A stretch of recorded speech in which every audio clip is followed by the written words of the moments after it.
The rain started just before sunset and didn't let up for hours. By 9 that evening, the old road outside Cedar Hollow looked almost empty, except for one flickering street lamp and the warm yellow glow spilling from Mose Whitaker's repair shop. At 68, Mose had spent nearly 40 years fixing engines in that little wooden garage on the edge of town.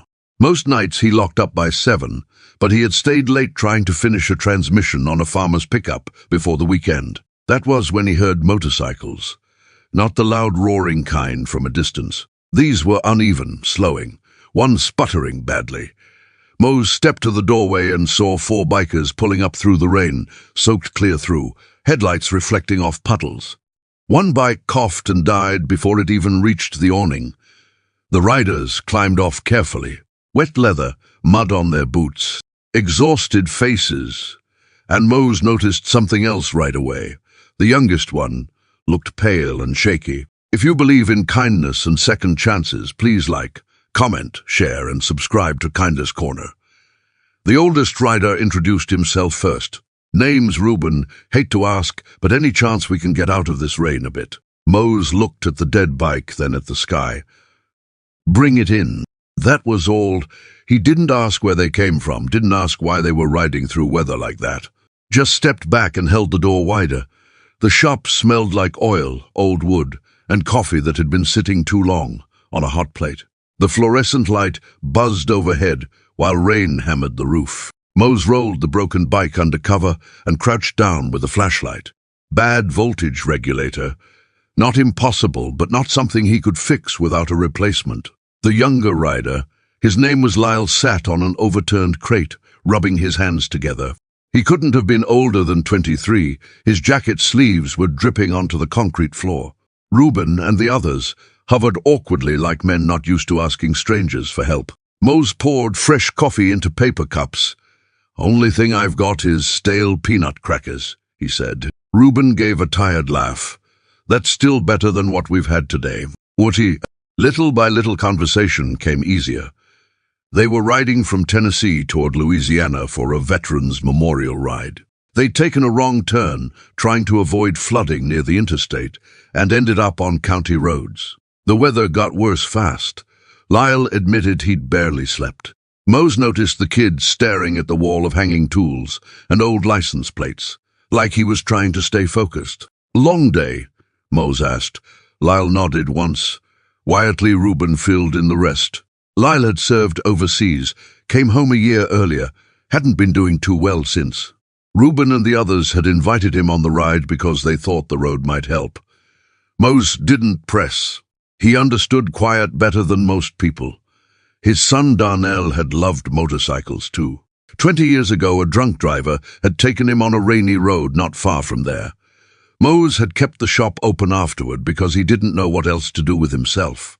For a minute he looked at Lyle's soaked jacket and saw another young man trying not to unravel. Around midnight, the storm got harder. No hotels nearby. Roads flooding.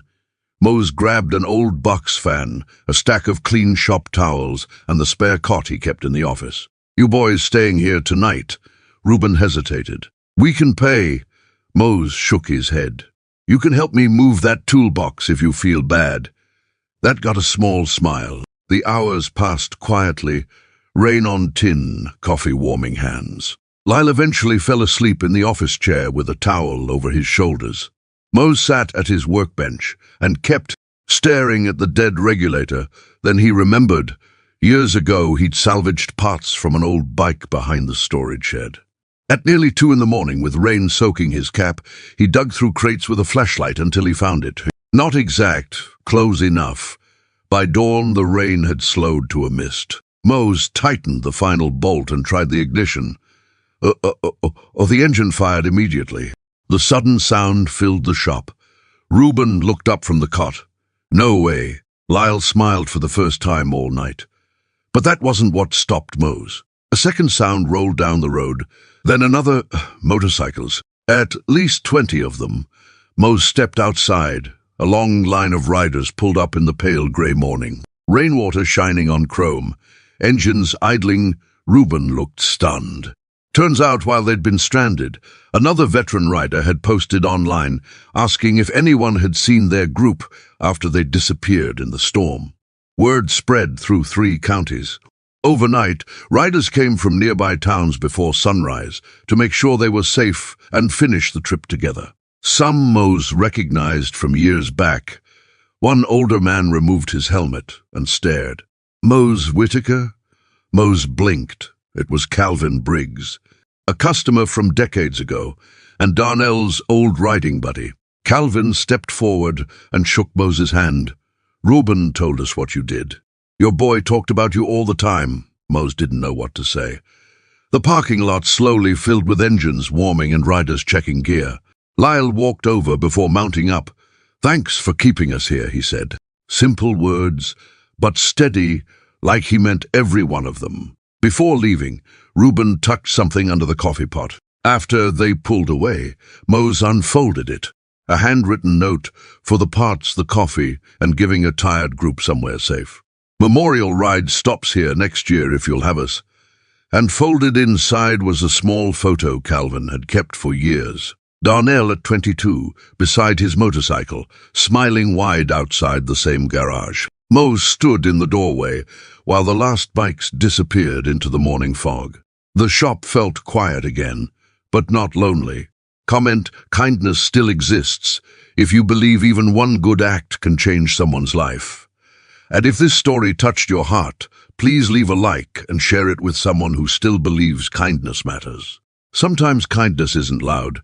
It's a warm light in bad weather, a cup of coffee after midnight, a stranger saying yes when they could have shut the door.